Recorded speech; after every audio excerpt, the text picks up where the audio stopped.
ఓరుగల్ వాసుల ఇలవెల్పు దైవం శ్రీ భద్రకాళి అమ్మవారి ఆలయంలో శాకంబరి ఉత్సవాలు కన్నుల పండుగగా జరుగుతున్నాయి.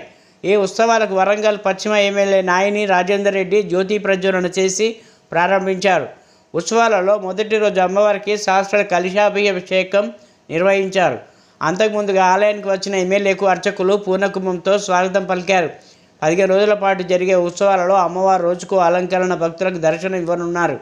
ఈరోజు కార్యక్రమంలో భక్తులకు దర్శనం ఇవ్వనున్న శ్రీ భద్రకాళి అమ్మవారు.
శాకంబరి ఉత్సవాలు ప్రారంభించడం జరిగింది.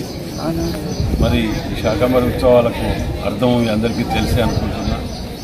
కరువు కాటకాలు వచ్చినప్పుడు దేవతలందరూ కలిసి ఈ యొక్క యజ్ఞాలు హోమాలు నిర్వహించడం వలన శాశ్వత పరిష్కారం కరువు నివారణకు దొరుకుతుందనే ఒక నమ్మకంతో అమ్మవారి దగ్గరికి ప్రతి సంవత్సరం ఈ యొక్క కార్యక్రమాన్ని నిర్వహించుకోవడం జరుగుతుంది. అందులో భాగంగానే ఈసారి ఒక ఎమ్మెల్యేగా నాకు ఇది ప్రారంభించడం అవకాశం రావటం ఆ అమ్మవారి దయ, ఆలయ సిబ్బంది వారి అందరి దయాదాక్షణంతో నాకు ఈ అవకాశం వచ్చింది. మరి నియోజకవర్గం, జిల్లా, రాష్ట్రం, దేశం సుఖ సంతోషాలతోటి ఆయుర ఆరోగ్యాలతో ఉండాలని చెప్పి అమ్మవారికి మొక్కుకుంటూ యజ్ఞము హోమము ప్రారంభించుకుంటూ ఈ కార్యక్రమాన్ని ప్రారంభించడం జరిగింది. ఒకసారి లోకంలో 100 ఏళ్ల కరువు వచ్చినప్పుడు మునీశ్వరులంతా అమ్మవారిని ప్రార్థించారట. ఇప్పుడే మన ఎమ్మెల్యే గారు చెప్పారు, నాగిన్ రాజేందర్ రెడ్డి గారు గౌరవనీయులు. ఆ అమ్మవారిని ప్రార్థించంగానే ఆ అమ్మవారు ప్రసన్నమైంది.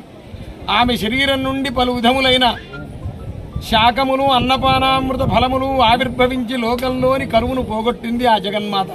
అప్పటి నుంచి ఆమెను శాకంభరి అన్నారు. శాకంభరీం స్తువన్ ధ్యాయన్ జపన్ సంపూజయన్నమన్ అక్షయ్యమశ్రుతే శీఘ్రం అన్నపానామృతం ఫలం.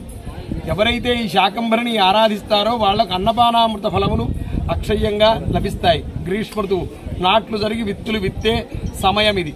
ఈ సందర్భంలో అమ్మవారికి శాకంభరి ఉత్సవాన్ని జగన్మాత ప్రీతిగా జరపడం వల్ల అతివృష్టి అనావృష్టి లేకుండా దేశం సుభిక్షమవుతుంది, లోక కళ్యాణం జరుగుతుంది.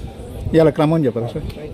15 రోజులు తిథిమండల దేవతా యజనాన్ని అనుసరించి జరుగుతుంది. ఈ రోజు కాళీక్రమంలోనూ కామేశ్వరీ క్రమంలోనూ అమ్మవారికి పూజారాధనలు జరుగుతున్నాయి. ఇప్పుడే సహస్ర కలశాభిషేకం జరగబోతోంది. ఈ రోజు ఒక క్రమంతో అమ్మవారికి పూజలు జరుగుతాయి.